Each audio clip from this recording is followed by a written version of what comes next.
Hi అండి అందరికీ. ఇక్కడ వచ్చేసి టమాటా చాట్ చేస్తున్నాను అనమాట. దానికి కావాల్సింది మిరియాలు, వెల్లుల్లిపాయ రెప్పలు, అల్లము, జీలకర్ర, వాము, నెక్స్ట్ వచ్చేసి కాల్చి పెట్టుకున్న 4 కొబ్బరి ముక్కలు అనమాట. మిక్సీ జార్లో వేసుకొని కచ్చా పచ్చాకి అయితే నూరుకోవాలి. నూరుకున్నాక గ్యాస్ ఆన్ చేసుకొని ఒక గిన్నె పెట్టుకొని అందులో నెయ్యి వేసుకొని ఒక గుప్పిడంత కరివేపాకు వేసుకోండి. ఫ్లేవర్ చాలా బాగుంటుంది. ఆ తర్వాత ఈ నూరు పెట్టుకున్న మిశ్రమాన్ని వేసుకుని పచ్చివాసన పోయినంత వరకు కలుపుకోవాలన్నమాట. అదే మిక్సీ జార్లో ఒక 4 టమాటాలను అయితే ప్యూర్ చేసుకున్నాను.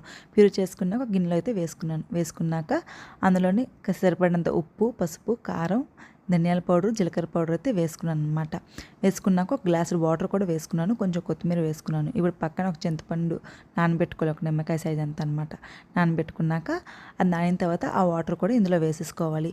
సిమ్లో పెట్టుకొని బాగా మరగబెట్టాలండి. ఎంత మరగబెడితే ఫ్లేవర్ అంత బాగా వస్తాయి అనమాట. ఫ్లేవర్స్ అన్నీ చక్కగా దిగుతాయి. ఈ వర్షాకాలం పిల్లలు, పెద్దలు అందరూ జలుబులు, దగ్గులతో బాధపడుతూ ఉంటారు కదా, తినబుద్ధి అవ్వదు. సో ఈ చారు ఒక్కసారి చేసుకొని చాలా సింపుల్గా ఉంటుంది, చాలా టేస్టీగా ఉంటుందండి.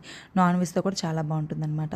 సో చూడండి, ఫ్లేవర్స్ అన్నీ దిగి అరోమా ఇల్లంతా వ్యాపిస్తుంది, అంత బాగుంటుంది. తాలింపు కోసం కడాయి తీసుకొని అందులోని ఆవాలు, జీలకర్ర, ఇంకా ఎండుమిరపకాయలు, కరివేపాకు వేసుకున్నాను అనమాట. అందులోని ఇంగువ వేసుకొని తాలింపు పెట్టుకొని చారులో వేసుకున్నాను. చాలా బాగుంటుందని ట్రై చేయండి.